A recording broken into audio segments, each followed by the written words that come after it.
فقیر بادشاہ کے دربار میں جا نکلا نا تو کہا کہ بادشاہ یہ تخت و تاج کیا ہوتے ہیں، اس کی کوئی قیمت نہیں ہے۔ تو بادشاہ ہنس کے کہنے لگا اس فقیر کو باہر نکالو، اسے کیا پتا ہے کہ تخت و تاج کیا ہوتے ہیں، اس کی لذت کیا ہوتی ہے۔ جب خدام کھڑے ہوتے ہیں، استقبال کر رہے ہوتے ہیں، جب تخت پہ بیٹھے اور ساری رعایا نیچے بیٹھی ہوتی ہے، اس نے کہا نکالو فقیر کو، اس کو کیا پتا۔ بادشاہ ایک دن شکار کرنے گیا تو وہاں اس کا گھوڑا جو ہے وہ سرکش ہو گیا اور ایسی جگہ پہ لے گیا کہ جہاں نہ پانی تھا اور نہ کوئی اور چیز۔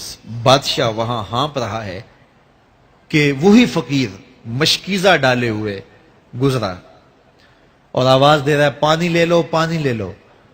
بادشاہ کی تو موت واقع ہونے والی تھی، آخری ہچکیاں تھی، تو اس نے آواز دی پانی۔ تو اس فقیر نے کہا کہ ہاں تمہارے پاس ہے کوئی قیمت پانی دینے کی؟ اس نے کہا میں بادشاہ ہوں اس ملک کا۔ اس نے کہا ہوتے ہوگے، مجھے غرض نہیں ہے، میں تو بیچتا ہوں پانی۔ اس نے کہا بابا میں بادشاہ ہوں، جو مانگو گے میں دوں گا، مجھے پانی دو، میں مر رہا ہوں۔ اس فقیر نے کہا آدھی حکومت لگے گی۔ اس نے کہا آدھی لے لینا، مجھے پانی تو دو، کیونکہ مر گیا تو ساری جائے گی۔ اس نے پانی کا گھونٹ دیا، پیاس کی شدت تھی، جب پانی کا کٹورا اس نے منہ سے لگایا تو پانی حلق میں اٹک گیا۔ اب پھر دوبارہ مصیبت بن گئی تو اس فقیر نے کہا کہ میں حکیم بھی ہوں، اگر کہو تو تمہارا علاج کر دوں۔ اس نے کہا ضرور کرو، لیکن اس نے کہا میں یوں ہی نہیں کروں گا، آدھی باقی حکومت بھی لگے گی، وہ بھی لکھ دو۔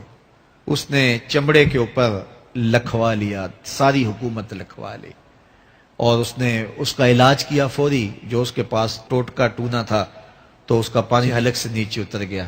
بادشاہ گھوڑے پہ بیٹھا واپس آیا، وقت گزر گیا، عرصہ بیت گیا۔ بادشاہ پھر تخت پہ بیٹھا تھا، وہی فقیر بھیس بدل کے دوبارہ آ گیا۔ پھر اس نے نصیحت کی کہ آخرت کو یاد کرو، یہ دنیا کچھ نہیں ہے، 4 دن کی کہانی ہے۔ بادشاہ نے کہا تو میرا خیال ہے پہلے بھی کبھی آیا تھا، تو نہیں سمجھتا تخت و تاج کی لذت کیا ہے۔ اس نے کہا اس کی کوئی قدر و قیمت نہیں ہے، چھوڑ اسے، آخرت سب کچھ ہے۔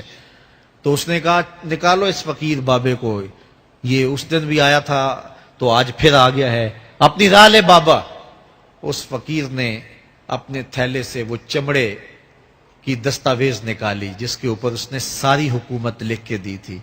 اس نے کہا بادشاہ یہ ہے تیری حکومت کی قیمت، صرف 2 گھونٹ پانی، جس پر تو نازاں ہے، جس پر تجھے فخر ہے، تو قبل اس سے سورج مغرب سے طلوع ہو جائے، توبہ کا دروازہ بند ہو جائے، سانسیں اٹک کے حلق تک آ جائیں اور ہماری زندگی کا دفتر سمیٹ دیا جائے، اور پھر پچھتائیں ہائے جو چند لمحے ضائع کیے، ہائے جو زندگی برباد کی وہ کیوں برباد کی۔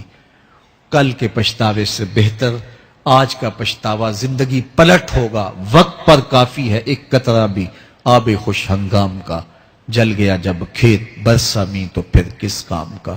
آئیے میں اور آپ اپنی زندگی کو مالک کی